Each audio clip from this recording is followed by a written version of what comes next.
In section 6 of part 9 of the Vigyan Bhairav text, today we will discuss in detail the topics related to Niralamba Bhavana, supportless contemplation, specifically Karika 128, which deals with Nirashraya Dhyana, meditation without external support, in the outer space, including the Shiva-Shakti dialogue and the relevant verses. Okay, so what we're actually exploring today in this explainer is an incredibly advanced, deeply mystical technique of consciousness expansion. In the tradition of these ancient texts, spiritual evolution isn't always about accumulating more and more knowledge. Actually, a lot of times it's about learning how to just completely let go. And honestly, that is the literal essence of Niralamba Bhavana. We're going to unpack exactly how the ancient sages mapped the absolutely boundless external cosmos directly to the infinite inner space of the human mind. It's truly fascinating. To really appreciate the sheer magnitude of this practice, we absolutely have to understand its origin first. The entire Vigyan Bhairav text is framed as this beautifully intimate, divine dialogue between Mother Shakti, who represents cosmic energy and the seeking intellect, and Lord Shiva, who embodies the ultimate, formless, absolute consciousness. Mother Shakti is essentially asking, how do I directly experience the ultimate reality? Like, how do we move beyond just philosophical theories? And in response, Lord Shiva doesn't just hand down some dry theological lecture. No way. Instead, he reveals 112 direct experiential methods to transcend the wandering mind. It's as if he's speaking directly to you, the listener, right now. This transmission completely bypasses the earthly intellect. It's a profound offering of grace, where the divine provides a literal map to its own realization. And the technique we're zeroing in on today, Karika 128, is easily one of the most sublime of these methods. It doesn't rely on physical objects or complex rituals. It relies purely on the sheer vastness of space itself. Right here, we come face to face with the authentic source material. Looking directly at page 116 of our reference text, complete with the incredibly profound commentary by Acharya Kshamaraja and Shivopadhyaya, we can visually anchor our entire meditative journey. Every single word here carries immense weight. Right there, right in the middle of the page, is verse 128. Now, this isn't just beautiful poetry. It's a highly specific scientific manual for consciousness. The commentators are very explicit in noting that this verse deals with Nirashraya Dhyana, which means meditation without any external anchor. It's a method that literally asks the practitioner to transition from the physical realm straight into the formless. Let's move forward and actually look closely at the exact syllables of this divine instruction. Just listen to the resonance of the original Sanskrit verse, exactly as it appears on page 116, and try to feel the vibration of this ancient instruction. Nitshya nirashre, shunye vyapake kalano jite, bahya kashe manah krutva, nirakasham samavishit. Wow.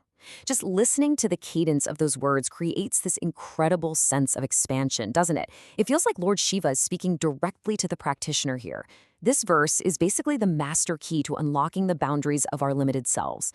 But to truly grasp how to apply this in an actual practice, we really need to understand exactly what each of these sacred Sanskrit words mean. So let's decode these sacred syllables. The Padacheda, or the word-by-word deconstruction, reveals the step-by-step logic of the text. First, we have these adjectives describing the external space. Nitye means eternal. Nirashreya means supportless, having absolutely no foundation or crutch. Shunye translates to the void or emptiness. Vyapake means all-pervading or omnipresent. And kalanojite, which is such a beautiful term, means completely free from imaginations, conceptualizations, or mental constructs. Then we have the action part. Bhaya kashe means in the external space or outer sky. Mana is the mind. Krutva means having fixed or established. And finally, the ultimate result, nirakasham, which translates to the spaceless state, the supreme state beyond even the void. And samavishet means one should enter or become completely absorbed in. So when we put all of that together, the simple English translation of this divine instruction is, by fixing the mind in the eternal, supportless, void, all-pervading, and imagination-free external space, one should enter the spaceless state, which is the supreme reality. The absolute crucial point here is the concept of Niralamba Bhavana. Niralamba literally translates to without support. Normally, when we sit down to meditate, our mind desperately demands an anchor, right? We focus on our breath, maybe a visual yantra, a physical deity, or we recite a mantra. The mind uses these things as a crutch just to avoid wandering off. But in this specific Karika, achieving true spiritual liberation requires the practitioner to completely abandon all of those internal and external mental crutches. Now, you might be wondering, okay, well, if this is a supportless meditation, is there a secret mantra? And the profound mystery of this practice is that the mantra here is absolute silence. The syllables literally dissolve into the void. The mind is being trained to hold onto nothingness, which, let's be honest, is terrifying for the ego. The ego constantly wants to grasp onto forms and concepts, but it is entirely liberating for the soul. By giving a mind a target that is essentially nothing, the vast empty sky, the mind's deeply ingrained habit of objectifying reality just simply collapses. Now, to reach this state, the text implies a highly structured, step-by-step procedural journey, because let's face it, this doesn't just happen instantly for most practitioners. The journey takes us from our immediate physical environment, utilizes the vastness of the cosmos, and then ultimately dissolves our consciousness completely into the great void. We can basically categorize this into 4 distinct stages of practice. Stage 1 involves finding the right location. Stage 2 focuses on the physical action and steadiness of gaze. Stage 3 is the profound mental act of entering the void, and Stage 4 is the ultimate culmination into nirvikalpa samadhi. Let's walk through exactly how to perform this meditation practically. All right, the first 2 stages are deeply physical and practical. Stage 1 is the location. The practitioner must find a quiet, undisturbed place where a vast expanse of the sky is clearly present. This could be an open field, a high rooftop, anywhere you have that expansive view. Then, stage 2 is the posture and steadiness of gaze. Now, you can perform this either seated in a traditional meditative posture with a nice straight spine, or lying down in a reclining posture, like Shavasana, flat on your back facing upward.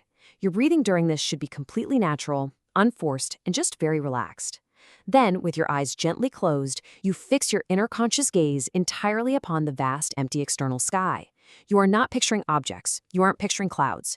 Your inner vision must be panoramic, fixed strictly on the empty space itself. You are essentially gazing at the supportless canvas itself from within. Once that inner conscious gaze is locked onto the empty sky, we enter stage 3, entering the void, or bahyakasha. This is where the magic really starts to happen. You begin to consciously merge your reflective knowledge with the external space. As you hold this vast expanse in your inner vision, maybe imagining the infinite blue expanse of day or the deep, dark void of the night sky, you actively remind yourself of those qualities of the sky we broke down earlier. You remind yourself that it is nitya, eternal, vyapake, all-pervading, and most importantly, kalano jite, completely free from your mind's imaginations. As you hold this vastness, a profound psychological shift occurs.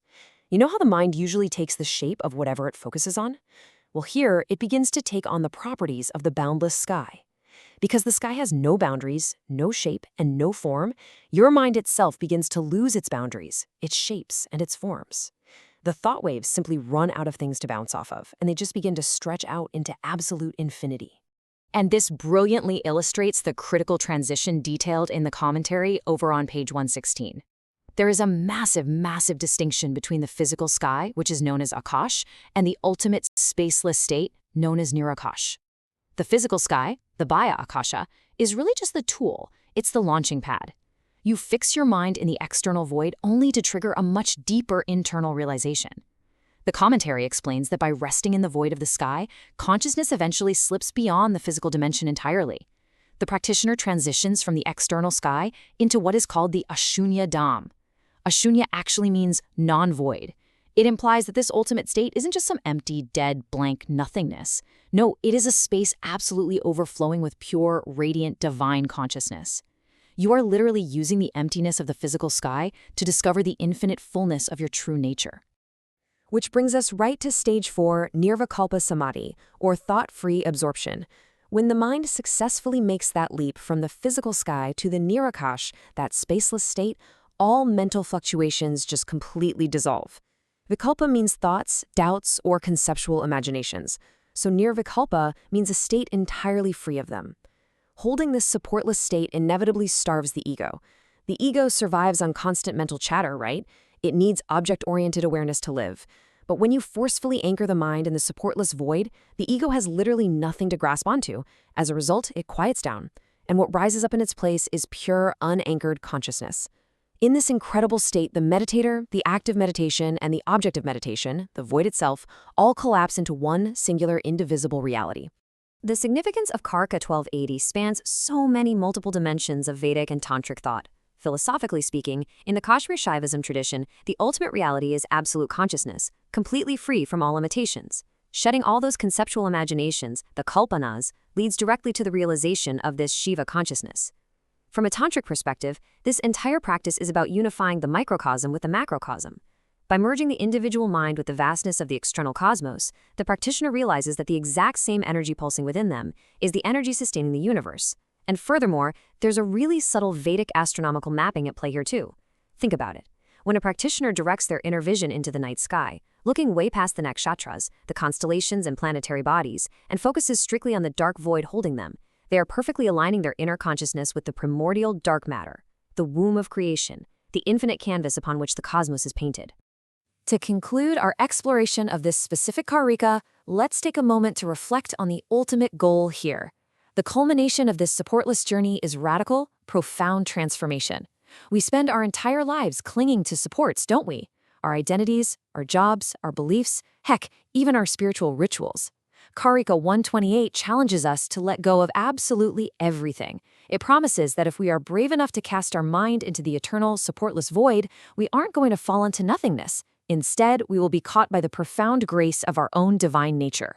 This ancient method takes the turbulent, ever-wandering mind, which is usually full of crashing waves of anxiety and desire, and transforms it into a waveless, boundless ocean of profound peace. It truly is the ultimate freedom. On behalf of the Vedmata AI family, we humbly request that if you found our presentation enlightening, please share this video widely so that authentic knowledge from Indian Vedic texts can reach everyone. Let us all come together to participate in this Jnana Yajna, offering of knowledge. Har Har Maharishi.